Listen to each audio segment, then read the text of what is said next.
Hi guys, welcome to car garage. ഇന്ന് ഞാൻ നിങ്ങളുടെ മുമ്പിൽ ഫൈസലിക്കയുടെ വീഡിയോ ആയിട്ട് വന്നിരിക്കുകയാണ്.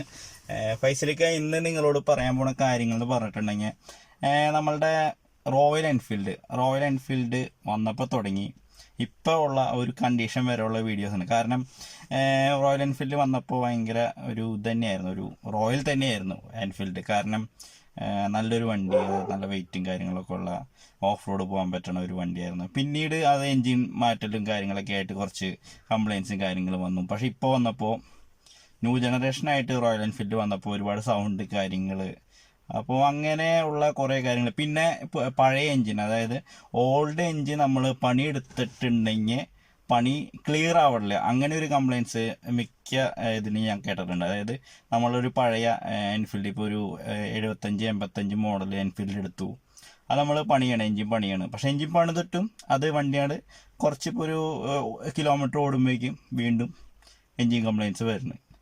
അപ്പോൾ അതൊക്കെ ഡീറ്റെയിൽ ചെയ്തുകൊണ്ട്, അതൊക്കെ എല്ലാം ഡീറ്റെയിൽ ചെയ്തുകൊണ്ട് ഉള്ള ഒരു വീഡിയോ ആണ് റോയൽ എൻഫീൽഡിൻ്റെ ഫുൾ ഡീറ്റെയിൽസ്. അത് ചിലപ്പോൾ ഇത് മെക്കാനിക്കുകൾക്കും ചിലപ്പോൾ കുറേ കാര്യങ്ങൾ ഇതിൽ നിന്ന് മനസ്സിലാവും, ഈ വീഡിയോ നിന്ന് മനസ്സിലാവും. ഈ റോയൽ എൻഫീൽഡിൻ്റെ കുറേ ഓയിൽ സീൽ കാര്യങ്ങളൊക്കെ ഇടണത് സെപ്പറേറ്റ്. കാരണം പണ്ട് കാലത്ത് അങ്ങനെ ഓയിൽ സീലുകളൊന്നും ഉണ്ടായിരുന്നില്ല, അത് വേറെ എന്തൊക്കെ ആയിരുന്നു, എനിക്ക് അതിനെപ്പറ്റി അറിയില്ല.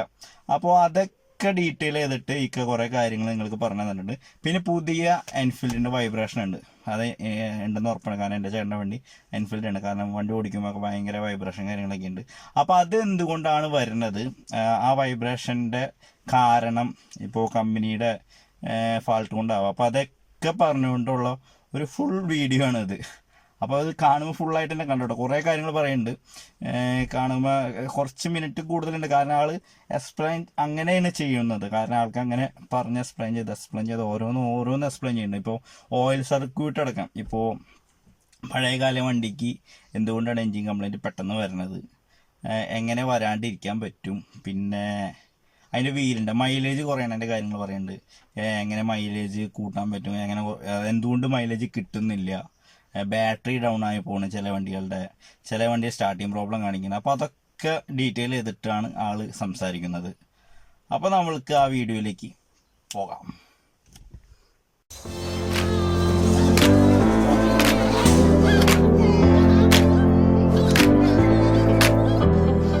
Thank you very much, my valued customers, viewers. ഒരു ചെറിയ പരിക്ക് പറ്റി, അതിൻ്റെ പേരിൽ കുറച്ച് ദിവസം ഓഫ്ലൈനിലായിരുന്നു. അതുകൊണ്ടാണ് അടുത്തൊരു വീഡിയോയ്ക്ക് ഒരു ഡിലേ വന്നത്. എല്ലാവരും ക്ഷമിക്കുമെന്ന് കരുതുന്നു. ഒരുപാട് പേരുടെ നല്ല സജഷൻസ് ഉണ്ടായിരുന്നു, ഒരുപാട് പേര് വിളിച്ചിട്ടുണ്ടായിരുന്നു, കുറച്ച് മിസ്റ്റേക്സും ചൂണ്ടിക്കാണിച്ചിരുന്നു. എല്ലാ കമൻസും പോസിറ്റീവ് ആറ്റിറ്റ്യൂഡോടെ എടുക്കുന്നു. ബുള്ളറ്റിനെ കുറിച്ചോ അല്ലെങ്കിൽ മോട്ടോർ സൈക്കിളിനെ കുറിച്ചോ എനിക്കറിയാവുന്ന കാര്യങ്ങൾ വ്യൂവേഴ്സുമായി പങ്കുവെക്കാനാണ് ഈ വീഡിയോ കൊണ്ട് ഉദ്ദേശിക്കുന്നത്. ഇതൊരു കസ്റ്റമേഴ്സിനെ ക്യാൻവാസ് ചെയ്യാനുള്ള ഒരു വീഡിയോ പ്രോഗ്രാം അല്ല. ദൈവം സഹായിച്ച് ഇന്ന് വരെ ഞാൻ ജോലി ചെയ്തിട്ടുണ്ട്, നാളെ ചെയ്യാൻ പറ്റുമെന്ന് വിശ്വസിക്കുന്നു. കുറച്ച് നല്ല രീതിയിൽ കസ്റ്റമൈസ് ചെയ്യുന്നുള്ള കസ്റ്റമേഴ്സിൻ്റെ വർക്ക് ചെയ്തു കൊടുക്കാമെന്നുള്ളൊരു താല്പര്യം ഇല്ലായ്കയില്ല. പക്ഷേ സെലക്റ്റീവ് അല്ലാത്ത വർക്കുകൾ എടുക്കാനായിട്ട് ആഗ്രഹിക്കുന്ന ഒരു വീഡിയോ അല്ല ഇത്. പിന്നെ ഇനി കുറച്ച് കാര്യങ്ങൾ എനിക്കറിയാവുന്നത് ഞാൻ ഷെയർ ചെയ്യാമെന്ന് വിചാരിക്കുന്നു. ഇത് ഒരു ബൈക്ക് ആക്സിഡൻ്റാണ്. വേലി ചാടുന്ന പശുവിന് കോലുകൊണ്ട് മരണം എന്നൊരു ചൊല്ല്. അപ്പോൾ it's A part of game.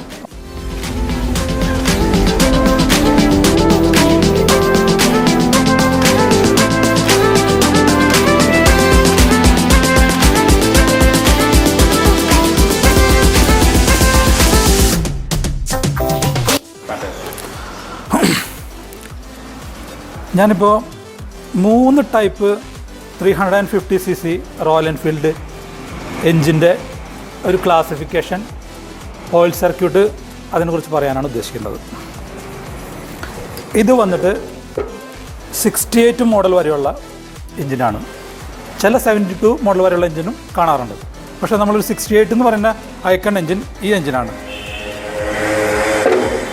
ഇത് 72 തൊട്ട് 76 വരെ, ഇയറിലൊക്കെ ചിലപ്പോൾ ഒരു വർഷം അങ്ങോട്ട് കൊണ്ടും വ്യത്യാസം ഉണ്ടായിരിക്കും. കാരണം ആർമി ഡിസ്പോസൽ എഞ്ചിനുകൾ വരുമ്പോൾ നമുക്ക് ആ ഇയർ അങ്ങോട്ട് കൃത്യമായിട്ട് റോയൽ എൻഫീൽഡിൽ പറയാൻ പറ്റില്ല. അപ്പോൾ ഇത് 72 to 76 സാധാരണ കാണാറുണ്ട്. ഇത് വന്നിട്ട് 99 തൊട്ട് വന്നിട്ടുള്ള ഇലക്ട്ര എഞ്ചിനാണ്. ഇലക്ട്ര എഞ്ചിൻ നിങ്ങൾക്ക് കാണാം, ഇവിടെ ഡിസ്ട്രിബ്യൂട്ടറിനുള്ള സോഴ്സ് കാണിക്കുന്നില്ല, അതുകൊണ്ട് അത് ഉറപ്പാക്കിലെക്കാൻ പറ്റും. ഓക്കെ, മനസ്സിലായില്ലേ? അപ്പോൾ ഇനി ഞാൻ ഇതിൻ്റെ ഓയിൽ സർക്യൂട്ട് G2ൻ്റെ ഫസ്റ്റ് പറയാം. ബുള്ളറ്റിന് 2 ഓയിൽ പമ്പാണുള്ളത്. അത് ഡിസ്ക് പമ്പാണ്. ഒന്ന് ഫീഡ് പമ്പും സെക്കൻഡ് വൺ റിട്ടേൺ പമ്പും. ഫീഡ് പമ്പ് ചെറുതായിരിക്കും, റിട്ടേൺ പമ്പ് വലുതായിരിക്കും. ഫസ്റ്റ് നമുക്ക് ഫീഡ് പമ്പിൽ നിന്ന് തുടങ്ങാം. ഈ കാണുന്നതാണ് സമ്പിൽ നിന്നുള്ള ഫീഡ് പമ്പിലേക്കുള്ള സോഴ്സ്. ഈ ഫീഡ് പമ്പിൽ നിന്ന് ഓയിൽ വന്നിട്ട്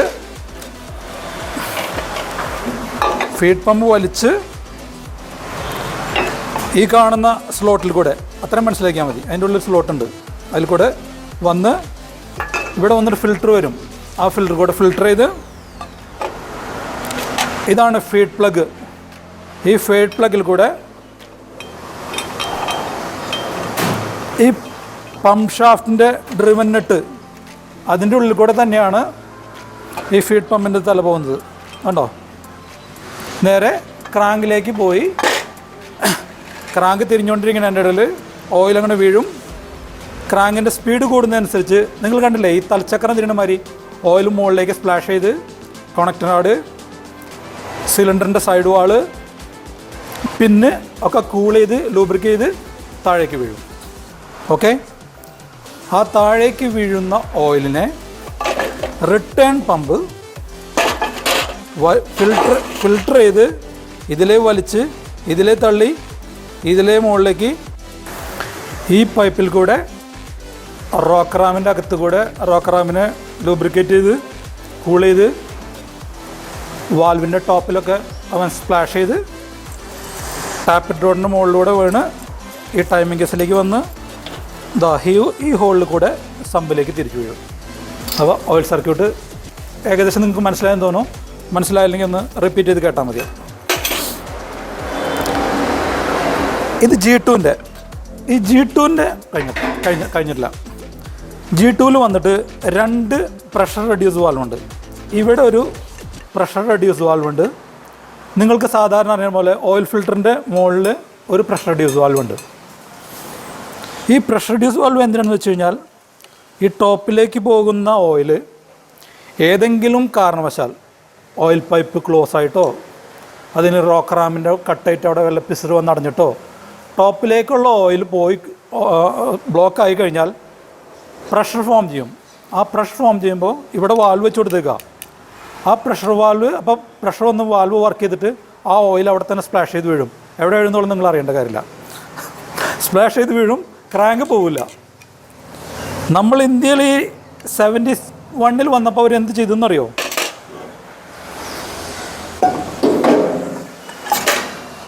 അവരെന്തിനാണ് അങ്ങനെ ചെയ്തതെന്ന് എനിക്കറിയില്ല. നന്നായിരുന്നൊരു എഞ്ചിനെ നാശമാക്കാൻ വേണ്ടി ഇവിടുത്തെ ആ പ്രഷർ റെഡ്യൂസ് വാൽവ് അവർ കളഞ്ഞ് ബ്ലോക്ക് ചെയ്തു. അപ്പോൾ എന്ത് സംഭവിച്ചു? നിങ്ങൾ നിക്കൽ ചെയ്യുമ്പോഴോ അങ്ങനെ എന്തെങ്കിലും ചെയ്യുമ്പോഴോ ഈ ഇതിലേക്ക് നോക്കി പറയേണ്ട പേരിലുള്ള പ്രശ്നങ്ങൾ അഡ്ജസ്റ്റ് ചെയ്യാം. കാര്യം മനസ്സിലാവാൻ വേണ്ടിയാണ് പറയേണ്ടത്.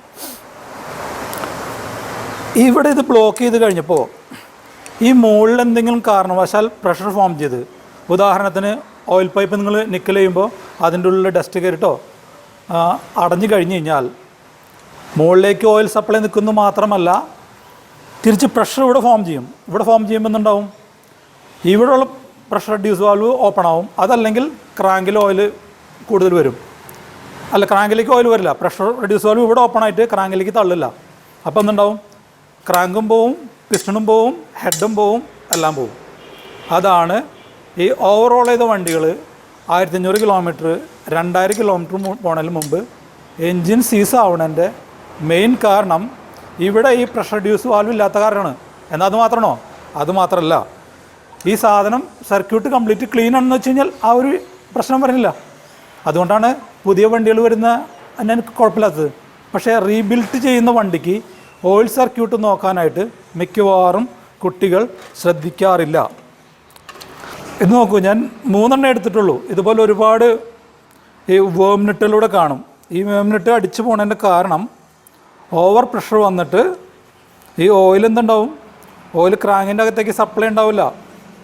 ക്രാങ്കിൻ്റെ അകത്തേക്ക് സപ്ലൈ ഇല്ലെങ്കിൽ എന്തുണ്ടാവും, തിരിച്ച് ടൈമിംഗ് കവറിൽ വീഴും, അവിടെ ഫില്ലാവും, അവിടെ തിരിച്ച് സമ്പിലേക്ക് പോകും, തിരിച്ചിട്ട് ഫീഡ് പമ്പ് വഴി ടൈമിംഗ് കേസിൽ വീഴും. അങ്ങനെ ഒരു സർക്യൂട്ട് തന്നെ ഫോം ചെയ്യും. അപ്പോൾ പറയാൻ എന്താണെന്നറിയോ, ഇവർ പറയുമ്പോൾ ഈ ഫീഡ് പമ്പ് ഇങ്ങനെ ഓയിൽ പമ്പ് വർക്ക് ചെയ്യണില്ല എന്ന് പറഞ്ഞിട്ട് വരുമ്പോൾ മെക്കാനിക്ക് എന്ത് ചെയ്യും, ഈ ബോൾട്ട് ലൂസ് ചെയ്ത് നോക്കും. അപ്പോൾ ഇതിൽ ഓയിൽ വരുന്നത് കാണും. ഇതിൽ ഓയിൽ വരുന്നത് കാണുമെന്ന് വെച്ച് കഴിഞ്ഞാൽ പമ്പ് വർക്ക് ചെയ്യുന്ന അർത്ഥം. പക്ഷേ ക്രാങ്കിലേക്ക് ആവശ്യമായ സപ്ലൈ ഉണ്ടാവില്ല. അതിന് വേറെ ഇൻസ്പെക്ഷനാണ് കാര്യം. ആ ഇൻസ്പെക്ഷൻ തൽക്കാലം അവിടെ നിൽക്കട്ടെ. എന്തെങ്കിലും ഒരു പെട്ടിക്കുള്ള മരുന്ന് നമ്മളിൽ വേണമല്ലോ. ഓക്കെ, നിങ്ങൾ കൃത്യമായി ക്ലീൻ ചെയ്യുക, ഓയിൽ സർക്യൂട്ടൊക്കെ കൃത്യമായി നോക്കുക, ഫിക്സ് ചെയ്യുക. അപ്പോൾ കറക്റ്റായിട്ടിരിക്കും. മനസ്സിലായോ? ഒരു 59 മുതൽ ഞാൻ G2 എഞ്ചിൻ കണ്ടിട്ടുണ്ട്. അതിന് മുമ്പുണ്ടോ എന്ന് എനിക്കറിയില്ല. അത് 72 വരെ കണ്ടിട്ടുണ്ട്. പിന്നെ ആർമി ഡിസ്പോസൽ വരുന്ന വണ്ടികൾ മുഴുവൻ കണ്ടിട്ടുണ്ട്. ഈ എൻജിൻ ഇത് ബെസ്റ്റ് എൻജിനാണിത്. ഇതിന് ഈ ടൈമിംഗ് സൈഡിൽ വന്നിട്ട് ഡബിൾ റോ ബെയറിംഗാണ് വന്നിരുന്നത്. അപ്പോൾ പലർക്കും അറിയാം ഡബിൾ റോ ബെയറിംഗാണ് വന്നിരുന്നത്. അത് വന്നിട്ട് G1 ആക്കി, G1 എന്തോ ആക്കിയപ്പോൾ 72 വന്ന എൻജിൻ കേസിൽ വന്നപ്പോൾ അവരെന്ത് ചെയ്തെന്നറിയോ, അത് NU205 എന്ന് പറഞ്ഞിട്ട് ഒരു സാധാരണ ബെയറിംഗ് ഇട്ടു. അതോടെ പ്രശ്നങ്ങൾ സ്റ്റാർട്ട് ചെയ്തു. കാരണം ഒരു സൈഡിൽ 2 ബെയറിംഗ് ഉണ്ട്, മറ്റേ സൈഡിൽ ഡബിൾ റോ ബെയറിംഗ് ആയിരുന്നത് വീതി കുറച്ചിട്ട് ചെറിയൊരു ബെയറിംഗ് വന്നു. മാത്രമല്ല വർഷങ്ങൾ കഴിയും തോറും ഈ മാഗ്നറ്റിൻ്റെ സൈസ് കൂട്ടുകയും ലെഫ്റ്റ് സൈഡിലേക്കുള്ള ജേർണലിൻ്റെ ലെങ്ത്ത് കൂട്ടുകയും ചെയ്തപ്പോൾ എന്തുണ്ടായി, നമ്മൾ ടൈമിംഗ് വീല് സൈലൻ്റ് ആക്കാൻ വേണ്ടിയായിട്ടും ഒന്ന് പിന്നെയും വീലിലൊരു ടൈറ്റ്നസ് കൊടുത്തു കഴിഞ്ഞാൽ അപ്പോൾ ഹമ്മിങ് സൗണ്ട് വരും. മനസ്സിലായോ? അപ്പോൾ നമ്മൾ തിരിച്ചത് വന്നിട്ട് അതിപ്പോൾ നിങ്ങൾക്ക് ഈ ഇലക്ട്രോ എൻജിൻ നോക്കിക്കഴിഞ്ഞാലും കാണാൻ പറ്റും. ഇലക്ട്രോ എൻജിനിലും NU205 എന്ന് പറഞ്ഞിട്ടുള്ള ബെയറിംഗാണ് കാണുന്നത്. ഈ കേസ് ഭയങ്കര ഇമ്പോർട്ടൻ്റ് ആണ്, ടൈമിംഗ് കേസ്. കാരണം ടൈമിംഗ് വീല് ആവശ്യമായ ഫ്രീനെസ്സിൽ തിരിഞ്ഞു കഴിഞ്ഞാലേ എൻജിൻ്റെ ആ ഒരു ബീറ്റ് കറക്റ്റ് ആവുള്ളൂ. അപ്പോൾ എല്ലാവരും ശ്രദ്ധിക്കേണ്ടത്, മറ്റേ സൈഡിൽ 6305 N305 അല്ലെങ്കിൽ NU305 ബെയറിംഗ് ഉണ്ട്. ആവശ്യത്തിന് അവിടെ സപ്പോർട്ടും സ്മൂത്ത്നെസ്സും കിട്ടും. ഇല്ലാത്തത് ഈ റൈറ്റ് സൈഡ് ക്രാങ്ക് കേസിലാണ്. അപ്പോൾ ഈ റൈറ്റ് സൈഡ് ക്രാങ്ക് കേസ് ഒന്ന് അതേ അളവിലൊന്ന് ഡെപ്താക്കി കഴിഞ്ഞ് കഴിഞ്ഞാൽ നിങ്ങൾക്ക് അവിടെ 5205 അല്ലെങ്കിൽ 3205 എന്ന ബെയറിംഗ് ഇൻസ്റ്റാൾ ചെയ്യാം. അതിന് പ്രത്യേകിച്ചൊരു ചിലവൊന്നുമില്ല. മെഷീൻ എൻജിൻ കൊടുക്കുന്ന സമയത്ത് മെഷീൻ ഷോപ്പിൽ അവരോട് പറഞ്ഞിട്ട് ഈ പർട്ടിക്കുലർ നമ്പർ ബെയറിംഗ് മേടിച്ച് കൊടുത്തു കഴിഞ്ഞാൽ അവരതിലേക്ക് ഫിക്സ് ചെയ്ത് തരും. നല്ല മിടുക്കന്മാരായിട്ടുള്ള മെഷീൻ ഷോപ്പ് ഇന്ത്യയിലുടനീളം ഉള്ള കാര്യമാണ്. നമ്മൾ പറഞ്ഞാൽ മതി, എനിക്ക് ഈ ബെയറിംഗ് ഇതിൽ ഫിക്സ് ആക്കി തരണം, ഈ കേസിൽ ഫിക്സ് ആക്കി തരണം. ആ ക്രാങ്ക് ഒന്ന് ജസ്റ്റ് ഒന്ന് പോളിഷ് ചെയ്തതിലിട്ട് കഴിഞ്ഞാൽ ആ പ്രശ്നത്തിന് ശാശ്വതമായ പരിഹാരമാണ് ആ സൈഡ് ബെയറിംഗ്. പിന്നെ സാധാരണ ഇതിൽ 10 കൊല്ലം പോവില്ല. ഓക്കെ, പിന്നൊരു കാര്യം പറയാമെന്നുള്ളത്, ഈ G2 എൻജിൻ അഴിക്കുമ്പോൾ ഞാനൊരു ട്രിപ്സ് പറഞ്ഞുതരാം നിങ്ങൾക്ക്. അപ്പോൾ G2 എൻജിൻ റീബിൽഡ് ചെയ്യുമ്പോൾ ഒരു ടിപ്സും കൂടി പറഞ്ഞു തന്നേക്കാം. സാധാരണ ഇവിടെ ഈ സൈഡിൽ ഒരു ഫെൽറ്റാണ് വരിക.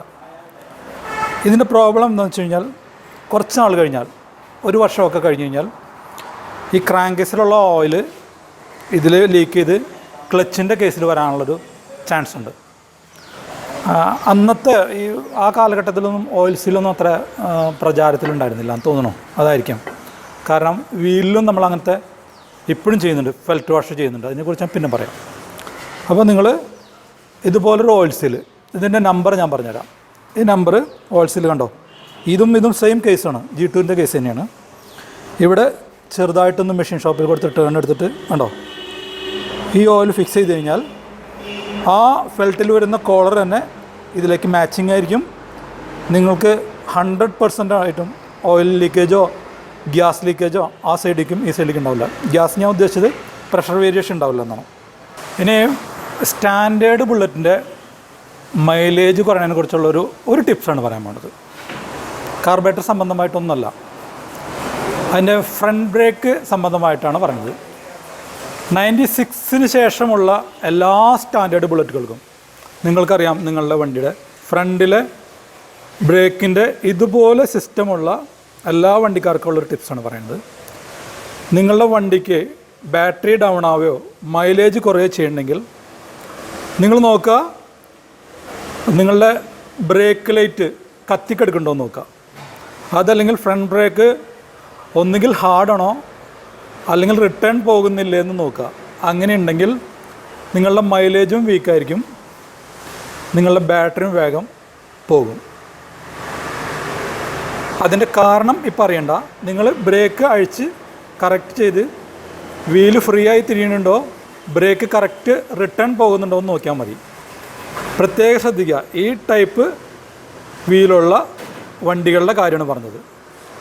ശ്രദ്ധിക്കുമല്ലോ. വേണമെങ്കിൽ ഞാൻ മറ്റേ ടൈപ്പ് കാണിച്ചു തരാം, കുഴപ്പമില്ലാത്ത ടൈപ്പ് കാണിച്ചു തരാം. ആ വീലൊന്നും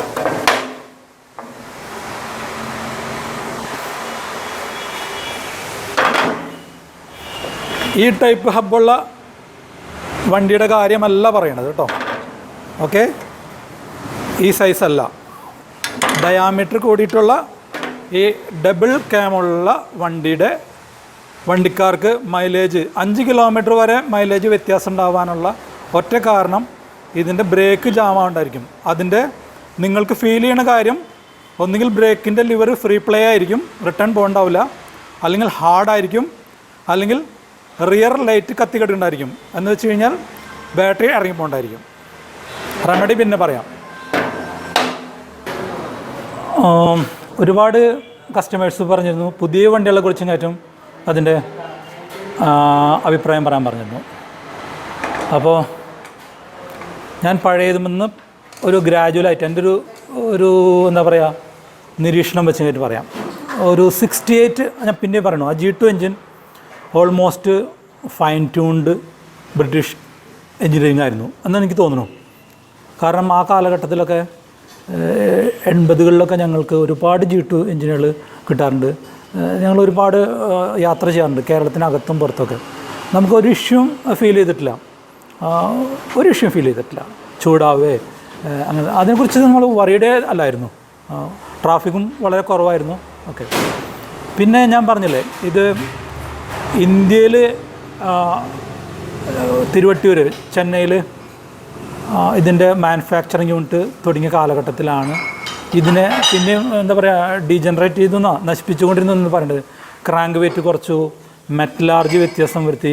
ഞാൻ നേരത്തെ പറഞ്ഞ പോലെ ഓയിൽ സർക്യൂട്ടിലൊക്കെ അവർ കുറച്ച് ഒരു ഹോളിടാനുള്ള ഒരു മെഷീൻ്റെ ലാഭം നോക്കിയിട്ട് ആ സംഗതി വേണ്ടാന്ന് വെച്ചു. പിന്നെയും കുറച്ചു. പിന്നെ 89 കാലഘട്ടം വന്നപ്പോൾ ഹെഡും ഭയങ്കര മോശമായിരുന്നു. ആ കാലഘട്ടത്തിലുള്ള ഹെഡിൻ്റെ മെറ്റലൊന്നും തീരെ മോശമായിരുന്നു. പിന്നെ ഒരു 96 വന്നപ്പോഴാണ്, പിന്നെ ഏഷ്യൻ എടുത്തപ്പോഴാണ് പിന്നെ നല്ല ഹെഡൊക്കെ ആക്കിയത്. അപ്പോൾ ആ 89 ക്ലാസ്സിലുള്ളവരൊക്കെ ഈ ഒരുമാതിരിപ്പെട്ടവരൊക്കെ ഹെഡ് മേടിച്ച് മാറിയിട്ടുണ്ട്. എനിക്കറിയാം, അത് ഞാൻ തന്നെ പല വണ്ടിയുടെ ഹെഡൊക്കെ മാറിയിട്ടുണ്ട്. അത് കഴിഞ്ഞ ഒരു 99 ആയപ്പോഴും തോന്നുന്നു. ഞാൻ പറയുന്ന ഇയർ ഞാൻ പിന്നെയും പറഞ്ഞു, ആ സ്പെസിഫിക്കേഷനെ കുറിച്ച് ഞാൻ അത്രയും ഐ ആം നോട്ട് ബോതേഡ്. അത് നിങ്ങൾക്ക് ചെക്ക് ചെയ്യാം, ക്ലാരിഫൈ ചെയ്യാം, എന്നെ വിളിച്ച് പറയാൻ വേണ്ട അത്. അപ്പോൾ 99 ആയപ്പോഴേക്കും അവരുടെ എൻജിനൊക്കെ നല്ല മെച്ചപ്പെട്ടു, ഇലക്ട്രിക്കൽ സിസ്റ്റം മെച്ചപ്പെട്ടു. പക്ഷേ മെച്ചപ്പെടാത്ത മേഖല ഞാൻ നേരത്തെ പറഞ്ഞതാണ്, ആ ക്രാങ്ക് കേസിലെ റൈറ്റ് കേസിലെ ബാരിങ്ങിൻ്റെ കാര്യത്തിനെ കുറിച്ചിട്ട് അവരിപ്പോഴും തീരെ ബോധരല്ലായിരുന്നു. ആ കാലഘട്ടം വരുമ്പോൾ തന്നെ അവരെന്ത് ചെയ്തു, അവർക്ക് മനസ്സിലായിരുന്നു ഇന്ത്യയുടെ ഇതിൽ സ്റ്റാൻഡേർഡ്സ് മാറണം, യൂറോ ക്ലാസ്സിലേക്ക് വരണമെന്ന് പറഞ്ഞപ്പോൾ അവർ AVL ഓസ്ട്രിയ കമ്പനിയായിട്ടാണ് തോന്നുന്നു കൊളാബറേഷനായിട്ട് ഒരു മാച്ചിസ്മോ എന്ന് പറഞ്ഞൊരു എൻജിൻ കൊണ്ടുവന്നു. എൻ്റെ മൂക്ക് മുളച്ചതിന് ശേഷം കണ്ടിട്ടുള്ള ഏറ്റവും വേഴ്സ്റ്റ് എൻജിനുണ്ടത്. അത് നിങ്ങൾക്ക് പലർക്കും അറിയാം. മാച്ചിസ്മോ എന്ന് പറഞ്ഞിട്ടുള്ള മോഡൽ ഭയങ്കര മോശമാണ് വണ്ടി എൻജിൻ.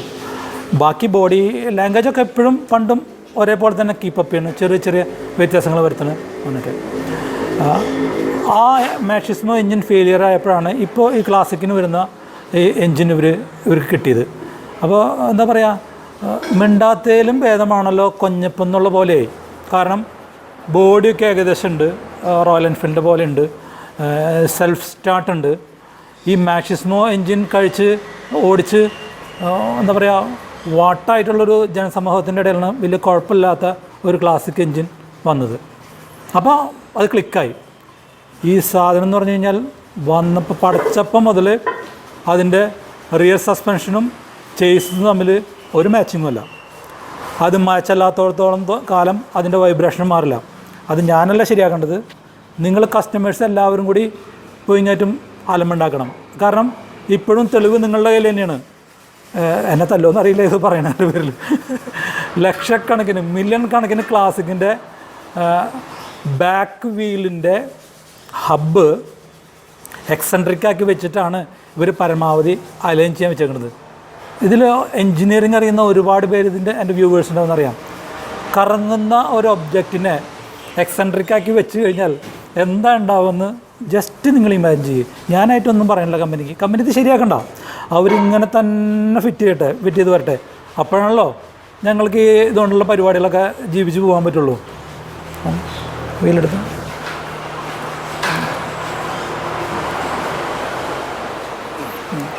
ഒരു സ്റ്റംപ് ട്യൂബ് എടുത്ത് ഞങ്ങളുടെ അവിടെ ഉണ്ട്, ആ ബുള്ളറ്റ് ട്യൂബ് എടുത്ത് അവിടെ. ഇത് വെറുതെ പറഞ്ഞതല്ല, ഇത് ക്ലാസിക്കിൻ്റെ വീലാണ്. കമ്പനി പറഞ്ഞ വീല് അലോയ് വീല് ആക്കണവരെന്ന് നമ്മൾ മേടിച്ചിട്ട് സ്റ്റാൻഡേർഡിന് ചെയ്യാൻ വേണ്ടിങ്ങായിട്ടും ഇതേടാ സ്റ്റമ്പിൻ്റെ ട്യൂബ് കിടക്കണം അവിടെ. ആ ട്യൂബ് അതന്നെ കൊണ്ടിരുന്നു. ഇത് കണ്ടോ, നിങ്ങൾ നോക്കിയേ, ഈ സൈഡ് കണ്ടില്ലേ, റിമ്മും ഇതുമായിട്ട് എത്ര വ്യത്യാസമുണ്ടെന്ന് നിങ്ങൾ നോക്കിക്കോട്ടെ. ഈ സൈഡ് നോക്കട്ടെ, ആണ്ടാ പൂശാരി വെള്ളത്തിൽ പോയി, ഉള്ളിൽ പോയി ഹബ്ബ്. മനസ്സിലായോ നിങ്ങൾക്ക്? എന്ന് വെച്ച് കഴിഞ്ഞാൽ ഈ സ്പോക്കിൻ്റെ സെൻറ്ററും ഈ ഹബിൻ്റെ സെൻറ്ററും രണ്ടും വ്യത്യാസമാണ്, മീൻസ് എക്സെൻട്രിക്കാണ്. ഇനിയും പറയണു, എക്സെൻട്രിക്കായൊരു സാധനം തിരിയുമ്പോൾ എന്ത് സംഭവിക്കും, വൈബ്രേഷൻ ഉണ്ടാവുമോ, അത് പുറത്തേക്ക് തറഞ്ഞു പോകാൻ പറ്റണം എന്നുള്ള കാര്യം നിങ്ങൾ തന്നെ തീരുമാനിച്ചാൽ മതി. ഇങ്ങനെ ഇറങ്ങിയൊരു വണ്ടിയെക്കുറിച്ച് ഞാൻ എന്താ അഭിപ്രായം പറയാനാണ്? ക്ലച്ച് എങ്ങനെ പിടിച്ചു കഴിഞ്ഞാൽ ശരിയാവുമെന്ന് കമ്പനിക്കാർക്ക് അറിയില്ല. ചിലപ്പോൾ ടക്കേന്ന് ശബ്ദം കേൾക്കും, ചിലപ്പോൾ സ്മൂത്തായിട്ട് വീഴും. കാരണം അവർക്ക് തന്നെ ഒരു എന്താ പറയുക കൺക്ലൂഷനില്ല. ബാഹുബലിയിൽ പറഞ്ഞ മാതിരി ഈ ക്ലച്ച് എന്താ ചെയ്യേണ്ടതെന്ന് മനസ്സിലായോ? പിന്നെ ഗിയർ ബോക്സ് അവർ ഉണ്ടാക്കി ഇപ്പോൾ ശരിയായും തോന്നുന്നുണ്ട്. അങ്ങോട്ട് പിടിച്ചു കഴിഞ്ഞാൽ ഇങ്ങോട്ട് വീഴും. അതാണ് ഗിയർ ബോക്സിൻ്റെ അവസ്ഥ. 5 സ്പീഡ് ഗിയർ ബോക്സ് നമ്മൾ ഒരുപാട് ഗിയർ ബോക്സുകൾ കണ്ടിട്ടുണ്ട്, കാണാൻ അവസരം കിട്ടിയിട്ടുണ്ട്. ഇതുപോലൊരു ഗിയർ ബോക്സ് നമ്മൾ കണ്ടിട്ടില്ല. എന്ന് വെച്ച് കഴിഞ്ഞാൽ ഇല്ല, ഞാനത് പറയാനില്ല. പിന്നെ ഫ്രണ്ട് ഫോർക്കും ഇവർക്കറിയില്ല ഇതെങ്ങനെയാണ് ഇതിൻ്റെ കംപ്രഷനും റിട്ടേണും വെക്കേണ്ടതെന്ന്. മനസ്സിലായോ? എങ്ങനെ വെച്ച് കഴിഞ്ഞാൽ ഫ്രീ ആവുമെന്ന് ഇവർക്കറിയില്ല. അതാണ് ഇവരെന്ത് ചെയ്യും, ഇവർ കുറേ ലോങ് സ്പ്രിങ് ഇടും, പിന്നെ കുറേ ഷോർട്ട് സ്പ്രിങ് ഇട്ട് നോക്കും. നമ്മൾക്കിത് കാണുമ്പോൾ നമുക്ക് ചിരി വരും. ഇതെന്താ ഇവർ ഉദ്ദേശിക്കണമെന്ന് അവർക്കും അറിയില്ല, നമുക്കും അറിയില്ല. പിന്നെ നിങ്ങൾക്ക് ഓടിക്കുന്നവർക്ക് അറിയില്ല. നിങ്ങൾക്ക് ആകെ ഇങ്ങനെ ഫേസ്ബുക്ക് പേജിൽ കിടന്നങ്ങായിട്ടും ഇങ്ങനെ അങ്ങോട്ടും ഇങ്ങോട്ടും ചെളിവാരി അറിയാം. നിങ്ങൾ കൃത്യമായ നിങ്ങളുടെ മിസ്റ്റേക്സ് പോയിട്ട് കമ്പനിയിൽ പോയി പറഞ്ഞ് വാറണ്ടി പീരീഡിൽ തീർക്കാണ് വേണ്ടത്. അല്ലാതെ എന്തുണ്ടാവുമെന്നറിയോ, നിങ്ങൾ വണ്ടി മേടിക്കുമ്പോൾ പുതിയ ചെയിൻ സ്പ്രോക്കറ്റ് ആയിരിക്കും, അപ്പോൾ റിയർ വീൽ ഏതാണ്ട് ഫ്രണ്ടിലായിരിക്കും. ഇത് അഡ്ജസ്റ്റ് ചെയ്ത് പുറകിലേക്ക് നന്നായി ഓടിക്കുന്നവർക്കൊക്കെ 20,000 കിലോമീറ്റർ കിട്ടും. ഈ 20,000 കിലോമീറ്റർ ആവാറാവുമ്പോഴാണ് റിയർ വീല് ബാക്കിലേക്ക് എടുക്കാണ്ട് വരിക. ആ സമയത്താണ് 2 പേരിരിക്കുമ്പോൾ ബാക്ക് മെടുക്കുമ്പോൾ മുട്ട. അപ്പോഴേക്കും നിങ്ങളുടെ എന്താ പറയുക ഫ്രീ സർവീസ് പീരീഡ് കഴിഞ്ഞിട്ടുണ്ടായിരിക്കും.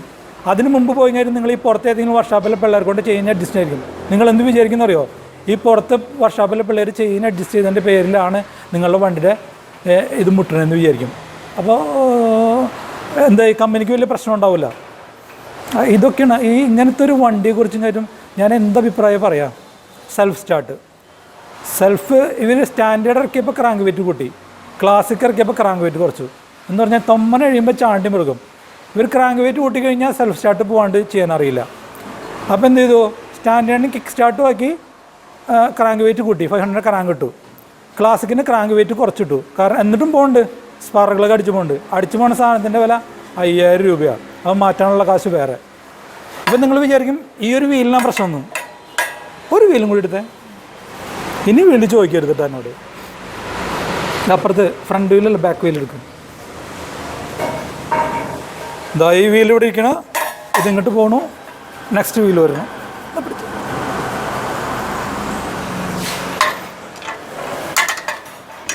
ഇതാ ഇതൊന്ന് നോക്കിക്കോ, ഇതുണ്ടോ?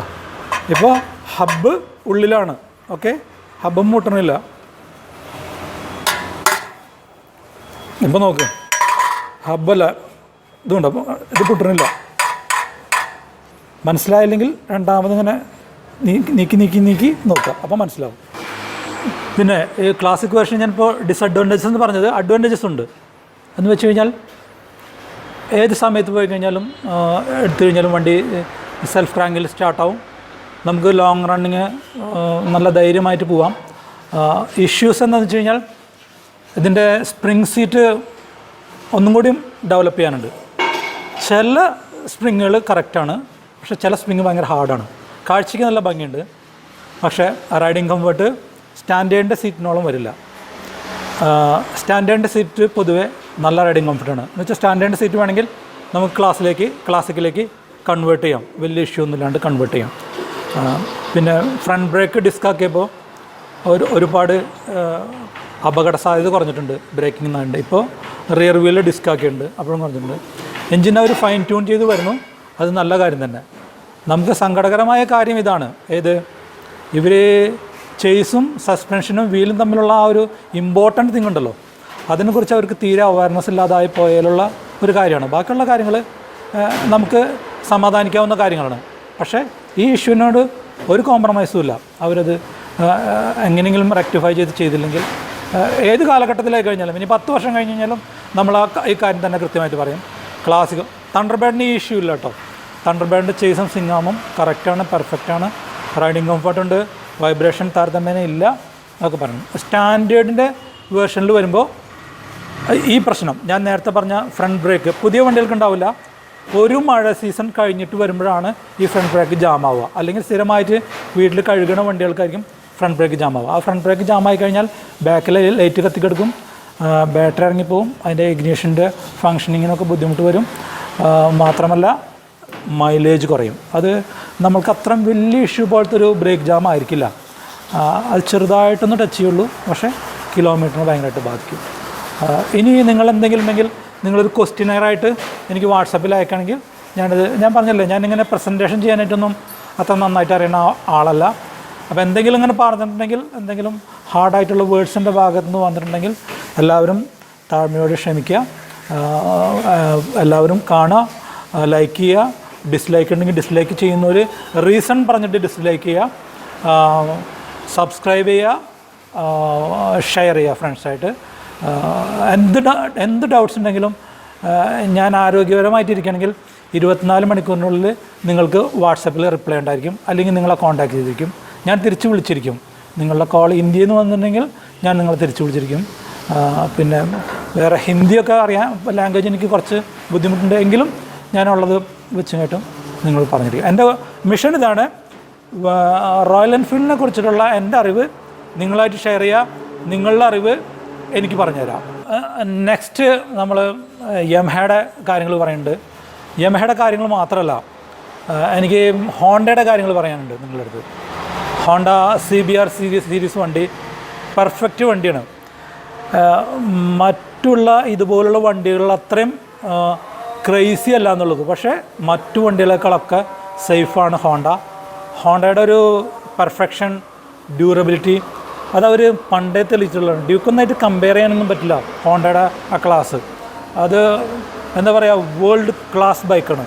ഇത്രയും ചെറിയ എക്കണോമിയിൽ പൈസയ്ക്ക് ഇത്രയും നല്ല തരുന്ന ഒരു വണ്ടി എനിക്ക് തോന്നുന്നു വേൾഡ് ഓവർ കാണാൻ പറ്റില്ല. നിങ്ങൾ ചിലപ്പോൾ പറയായിരിക്കും ട്രാംഫ്, ഡുക്കാട്ടി അങ്ങനെ പറയും. ഞാൻ ഡുക്കാട്ടിൽ വർക്ക് ചെയ്തിട്ടുള്ള ആളാണ്, ഞാൻ BMW വർക്ക് ചെയ്തിട്ടുള്ള ആളാണ്.